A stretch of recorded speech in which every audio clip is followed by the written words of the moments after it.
Will India becomes the very first superpower by 2050?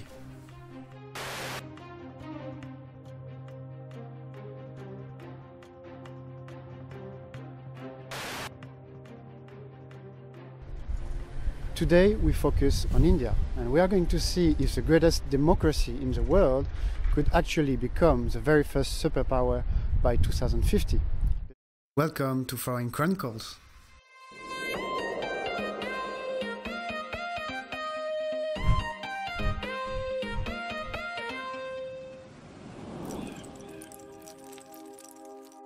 If we had the superpower ranking podium, the very first seat would be occupied by the United States, of course. We could discuss whether China or Russia would occupy the second seat. As time passes, however, China is tremendously increasing its power, whereas Russia is not, at least not on the same scale. Then would come countries like Germany, Japan, or the United Kingdom. But none of these countries have the potential to challenge the first ranks. One country, though, does have the potential to challenge China one day. This country is India, currently led by Narendra Modi, elected in 2014.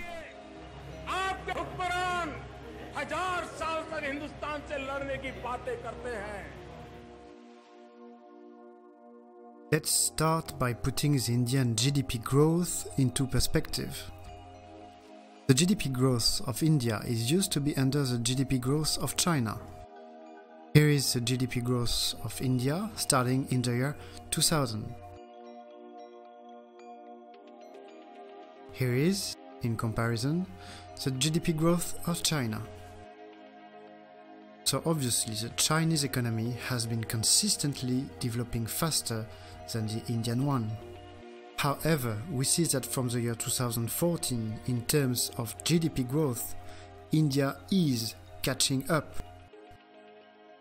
Most of the specialized agencies predict a growth of about 7.5% or more in 2017, while they also mention the fact that the GDP growth of China is slowing down.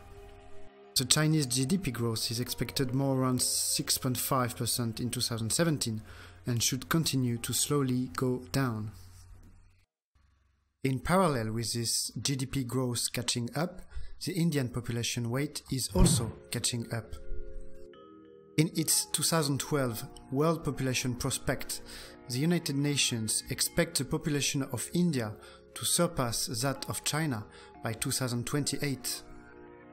But this was the 2012 report, because in the revision report of 2015, United Nations expect the population of India to surpass that of China by 2022, so 6 years earlier.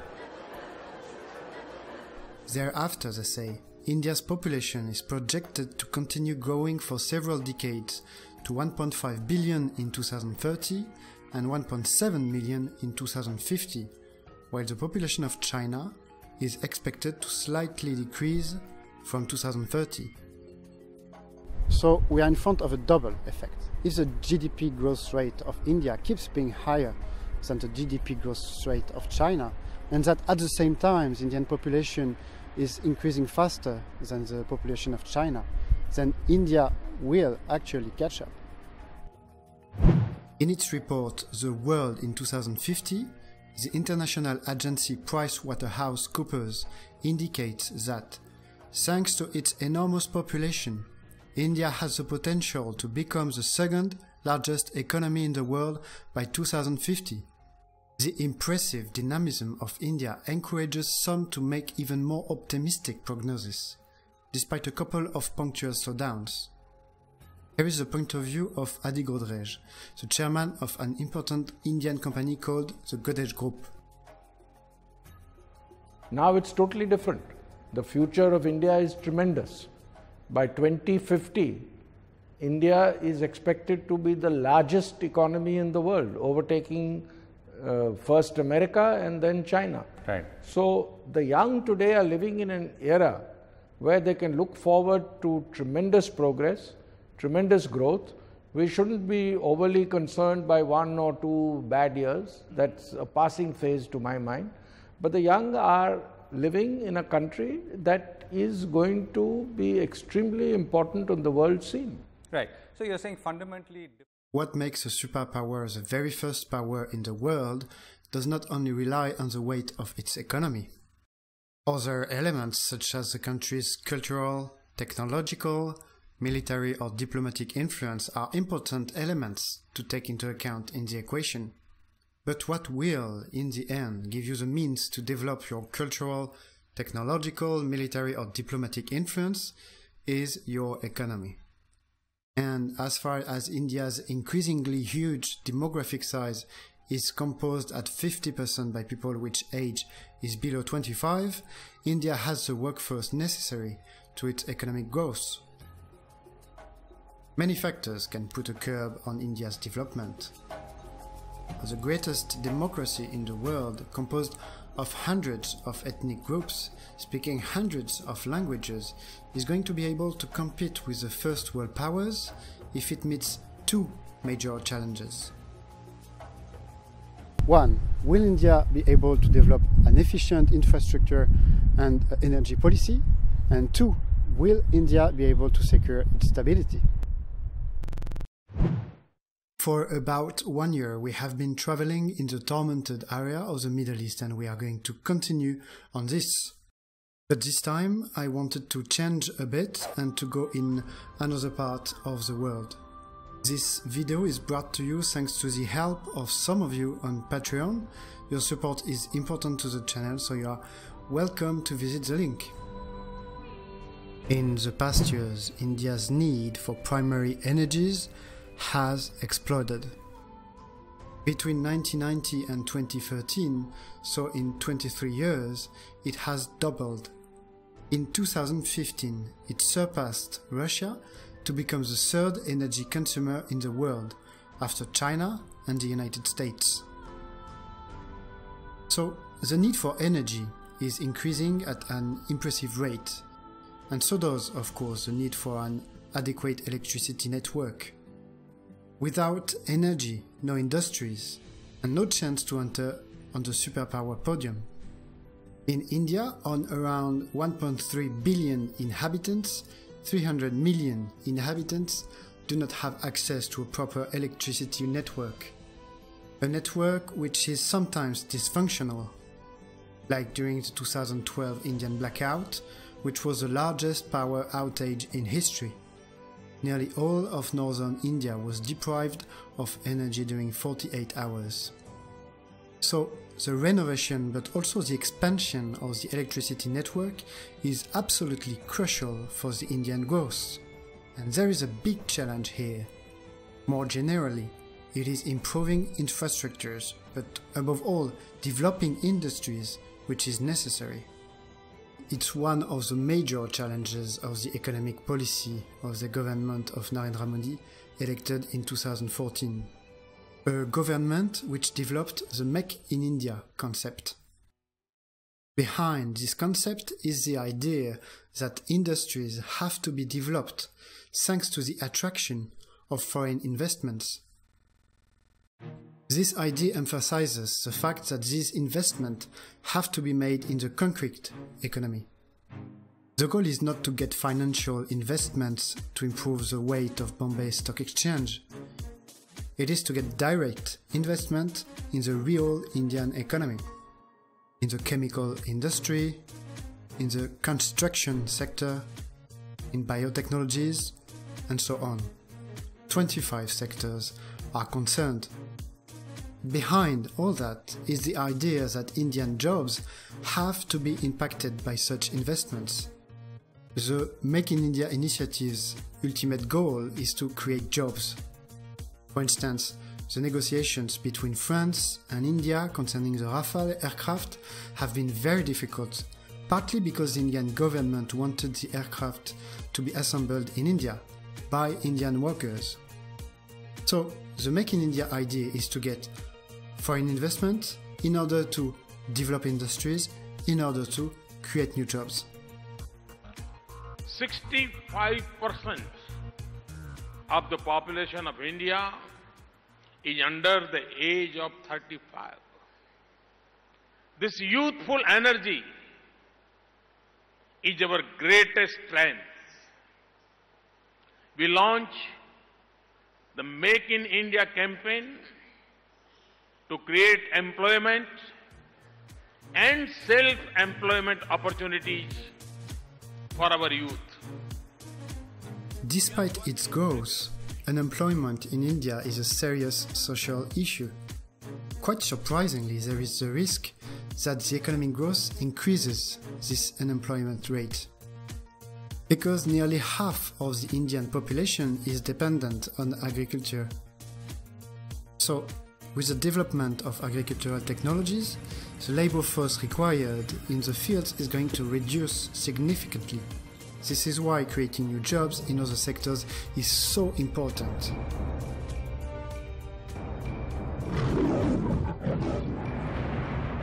The success of this Make in India idea is crucial, but has a good chance to succeed as investors see India as a much better place in terms of investment than most of its similarly rated emerging market peers, such as Indonesia, Turkey, Brazil, South Africa and Russia.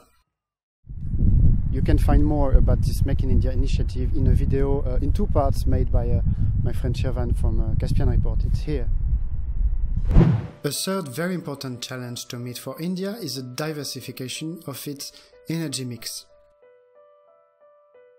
Here is India's energetic mix in 2013, according to the International Energy Agency. Even if the country has a very rich soil, it will only be able to meet part of its increased energy demand from its own domestic resources. Therefore, the country in the future will be increasingly forced to rely on energy imports. This is the case for coal, for instance. India has huge reserves in coal, but not always the coal quality that it needs, so it still imports it. Nevertheless, India is quite independent concerning the coal production. The problem is that in its energetic mix it is relying far too much on a resource which emits greenhouse gases, which will be less and less tolerated in the future, as the COP21 and COP22 showed. So this is a weakness and India has to diversify, even if it can buy time for that, the argument being, yes, okay, we are the third emitter of greenhouse gases, but our emission per capita remains very low compared to the world average, so please relax. This was concerning coal. The problematic is very different concerning oil. India is very dependent of the oil from the Middle East. It produces only 1/3 of what it needs. And on what it imports, 2/3 come from the Middle East. It's no coincidence if Narendra Modi visited the Emirates in 2015, Saudi Arabia in 2016, or signed up new agreements with Iran a couple of months ago. It's the same for gas. Oman is India's primary provider. By 2050, India's oil consumption could be 3 times what India consumes currently. So concerning oil, India too much relies on a couple of partners. It is facing the necessity to moderate the development of its dependence to oil, to increase its internal production and to diversify its partners. Because even if the main exchange countries are easily accessible by sea, the Middle East area is unstable, and China is strengthening its position on the same trade routes, which we will see in the second part of this report. So, there is an imperious need for India to diversify in many ways its energy mix, especially concerning coal, oil and gas. The optimization of the biomass from its agricultural sector or the development of its hydroelectric potential can be part of the answer.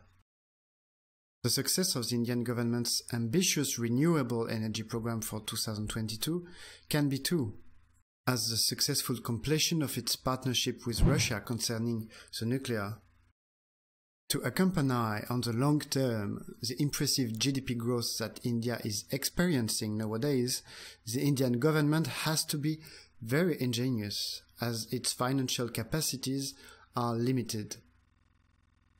It has to allocate with subtlety the right amount of resources at the right time, at the right place, as so many priorities cry out for investments. However, all these efforts will be in vain if India does not secure its stability. The Indian subcontinent holds a very deep history. The Indus Valley, situated in what is called today Pakistan, is one of the birthplaces of civilizations. This subcontinent has not been under many external invasions, as oceans, but also mountains geographically protected.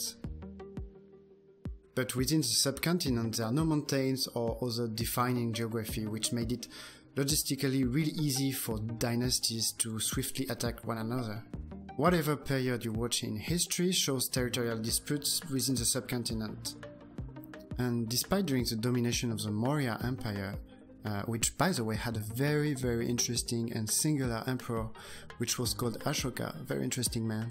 So yeah, despite during his domination and to a certain extent under the domination of the Mughals, India has always been constituted of many kingdoms fighting each other. And this historical background explains the fact that India has very autonomous regions.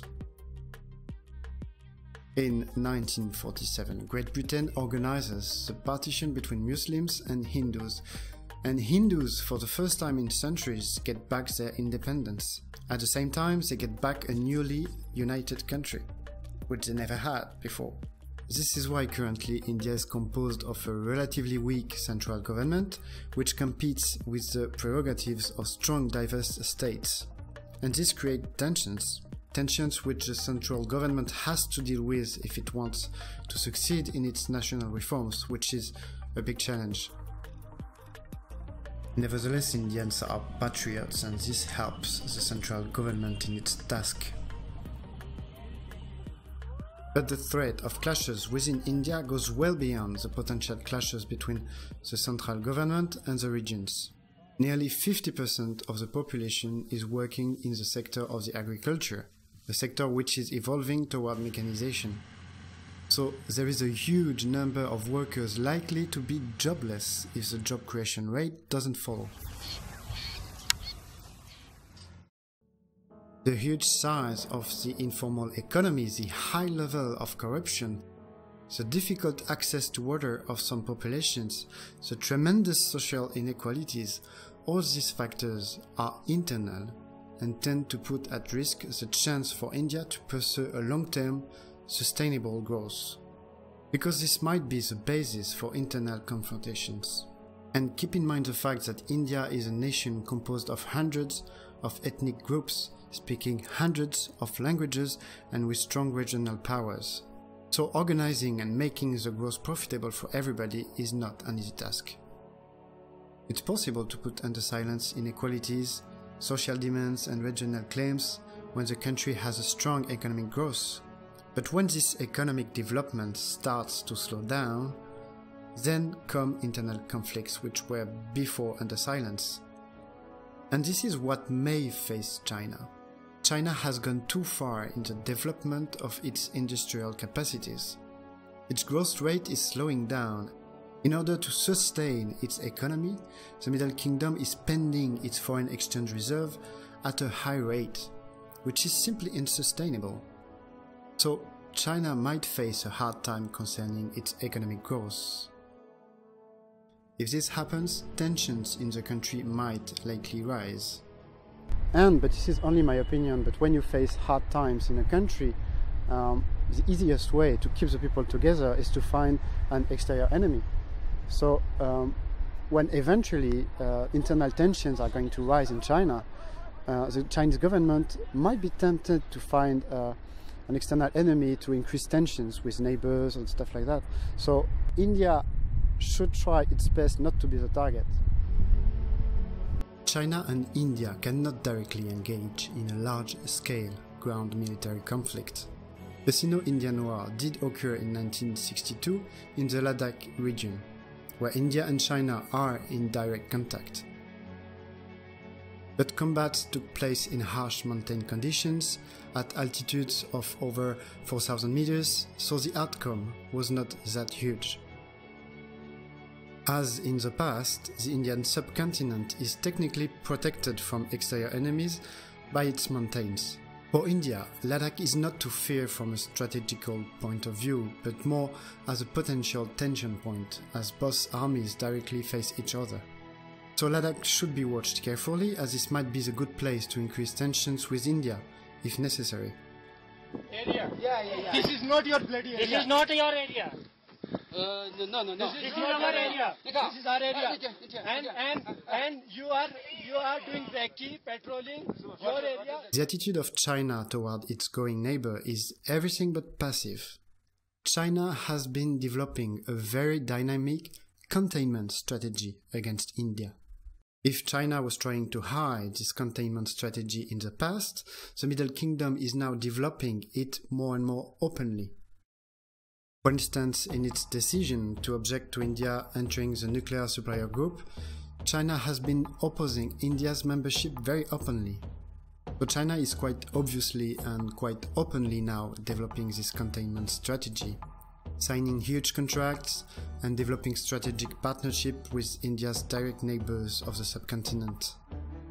Because if India is protected by mountains from a potential enemy external to the subcontinent, the countries within the subcontinent don't have geographical protection from one another.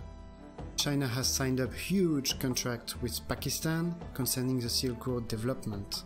Both countries are now strategic partners. Needless to say that the Indian-Pakistani relationship has been plagued by hostility and suspicion, and that this Chinese-Pakistan strategic partnership weakens the northwestern Indian frontier. The same for Bangladesh. China has signed up important contracts, and Bangladesh is now one of its strategic partners. This diminishes the strength of the northeastern frontier of India, as with a tiny move, Bangladesh can potentially deny the access of India to a large part of its territory. A similar approach has been made with Sri Lanka, for instance, with a free trade agreement and naval agreements between both countries. From a containment strategy point of view, those moves are very smart, because it weakens the ground frontiers of India. But not only, it also weakens India's sea routes for oil and gas, which are, as we've seen, indispensable for Indian growth. China is building up what is commonly called a string of pearls by the observers. It refers to the network of Chinese military and commercial facilities and relationships along its sea lines of communication, which extend from the Chinese mainland to the Middle East and Africa. The expression string of pearls strategy is sometimes also used more broadly to account for China's perceived strategy to develop blue water capabilities like a superpower. Nevertheless, the string of pearls in the Indian Ocean region is of great concern for India. And India's close neighbors, Bangladesh, Sri Lanka and Pakistan, are the countries thanks to which India can jump over India and therefore can contain it confined. So let's see now what the Indian answer is to this containment strategy. On the ground, as we've seen, the potential threat does not come from an exterior country. It comes from three countries of the subcontinent: Pakistan, Bangladesh and Sri Lanka. Regardless of its military capacity, the conflict with those countries would make India's economic growth plummet. Not to mention the failure of the Make in India initiative, as foreign investment won't come in such a situation. But beyond this idea of a potential military conflict, the poor relationship of India with some of its neighbors is a weakness. The best way for India to counter China on this is simply to improve its relationship with its geographically, its linguistically, its culturally, its economically closely related subcontinent seatmates.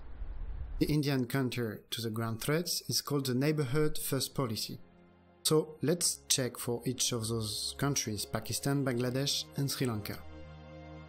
Pakistan.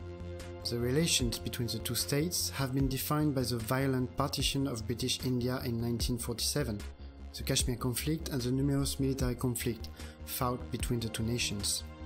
The last war between India and Pakistan took place in 1999, so not such a long time ago.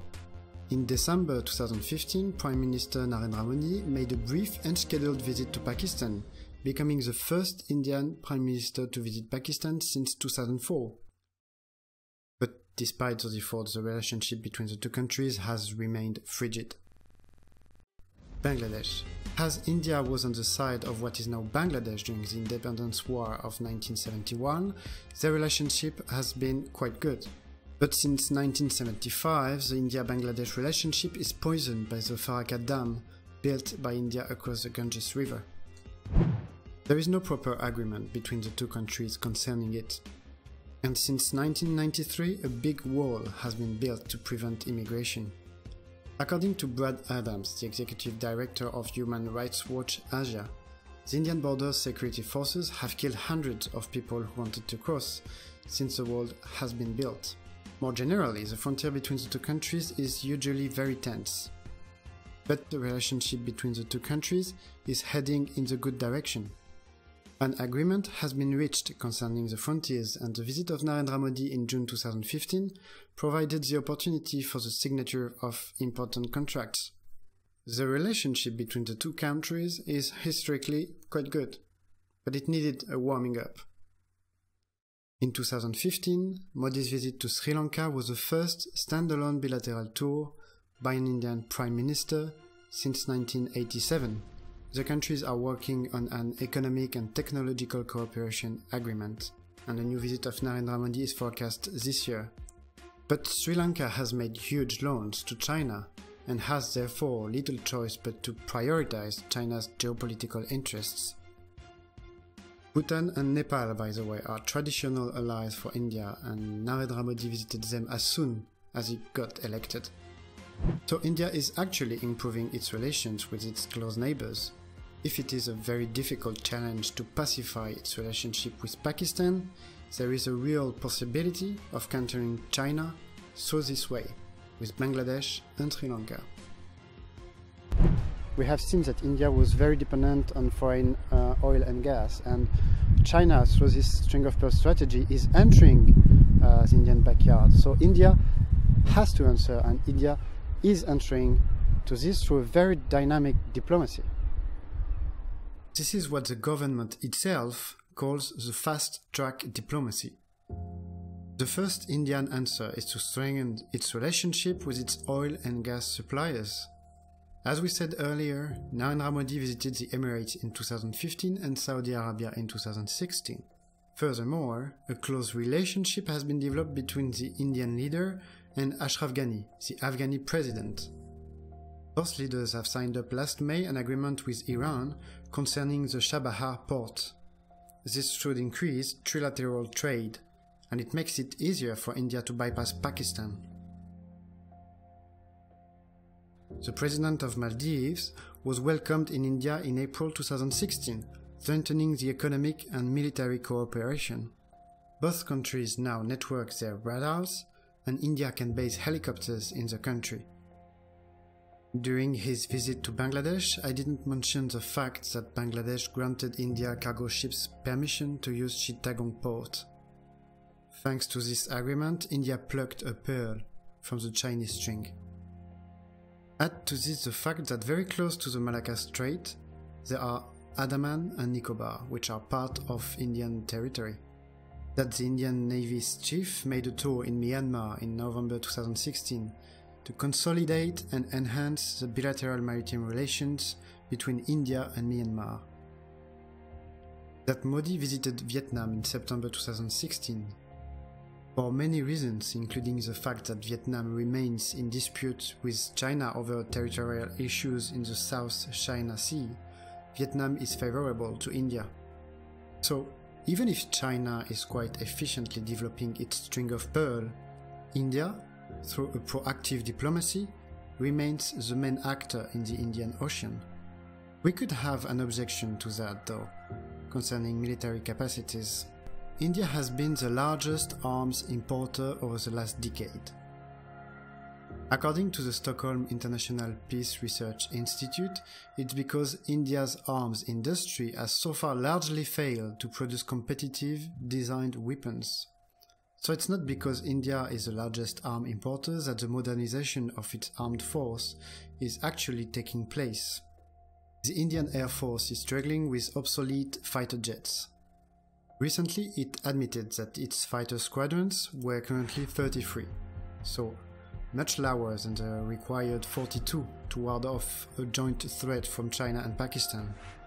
In September 2016, though, a contract for 36 Rafales has been signed between France and India. So, in terms of military capacities and considering the Air Force, India is very much behind, but moves in the right direction.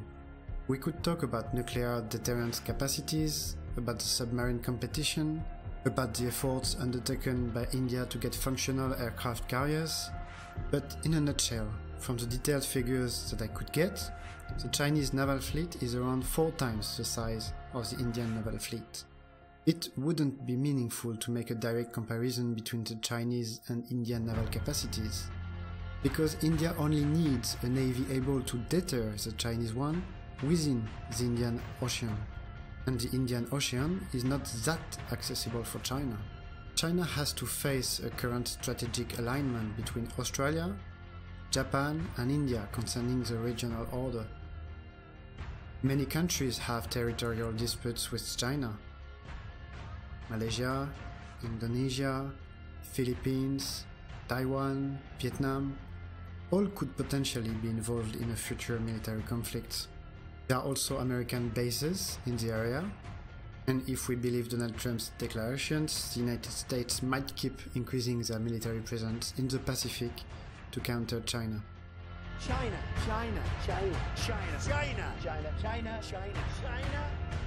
So those multiple threats impose China to be strong on multiple fronts, with lots of potential enemies to deal with. This, therefore, decreases its capacity to concentrate its forces. So it's unlikely that China would be able to deploy enough forces in the Indian Ocean to overpower India. By the way, in case of conflict, it would be easier for India to block the Malacca Detroit, and therefore strongly weaken the Chinese capacity to get oil, than for China to secure this Detroit and the world road. Well, I have presented to you the trends and points of attention, the weaknesses and potential forces which allow us to forecast what could be the future. But if we forget the trends and that we focus on where India is now compared to China, the gap to fulfill is huge. Here is the difference in GDP, for instance. My question is whether India could surpass the United States and China as a superpower. And my answer is yes.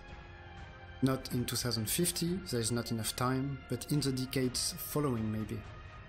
First, because the United States and China are not safe from internal tensions, especially China. And secondly, because there is a real potential for India thanks to its geography and demography. But it has for that to succeed in the challenges that I've been talking about, which is quite a task. And as important as that to ensure stability at least within the subcontinent, which is to say, pacify its relations with Pakistan. And you, what do you think? Do you think India could actually become the very first superpower by 2050, 2060? I think this is a very interesting topic. I would love to see your comments in the comment section below. Thank you, many thanks to my patrons. They helped me a lot to make those videos. Thank you to those main ones. A big hug for Shirvan from Caspian Report, who pushed forward my channel. It was very nice. It was last November. So thank you, Shirvan. Yeah, thank you for watching Foreign Chronicles. Thank you for liking. Thank you for sharing. Thank you for commenting. It's very important to the channel. À bientôt. Bam!